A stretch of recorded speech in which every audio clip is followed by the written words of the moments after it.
I expected the combat to carry this game, but every time I thought I'd settled into the gameplay, the game opened up even more. Eventually, I realized it was all building towards something bigger.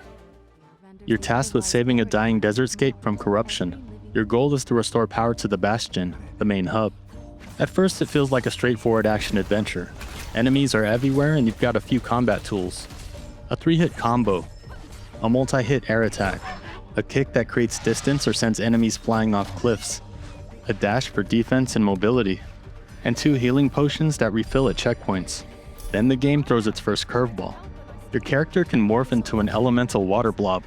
You gain a cannonball attack that damages enemies with water. Depending on their elemental type, you can even freeze them. Absorbing elemental cores or rolling into liquid changes your element.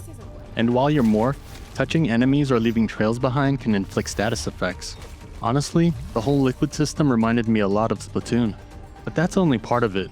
As you explore, you'll start noticing places you can't reach. That's when the elements become just as important for movement as they are for combat. Water and fire create steam so you can glide across long distances. Water and toxic waste gives you a boosted jump. Fire and waste launches you even higher with an explosive jump. I ended up using these combinations all the time. Not really because I wanted to, but the game kinda nudged me into it. Devices need power. Gates need to be opened. Time sensors have to be activated quickly. Corruption needs to be cleared. And then it gets even stranger. You do all this across alternate realities. Portals lead to surreal versions of the world you're already exploring. Some elemental cores have to be carried between realities to progress. Ether cores that power different devices also need to be transported to get past certain roadblocks.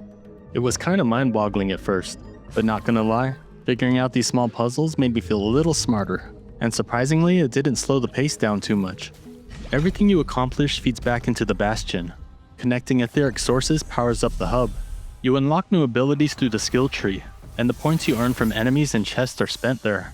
The Bastion also becomes the starting point for every new journey.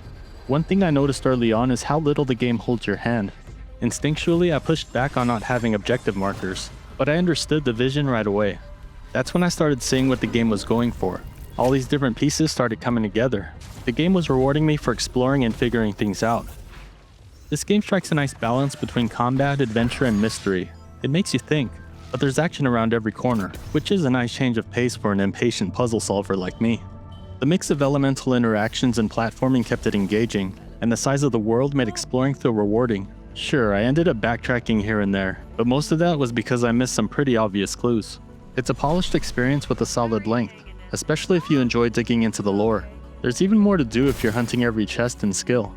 And if you're on the hunt for some hidden gems to play, check out my other videos. I cover indie and AA games worth playing, titles you might have overlooked, or check back weekly for something new.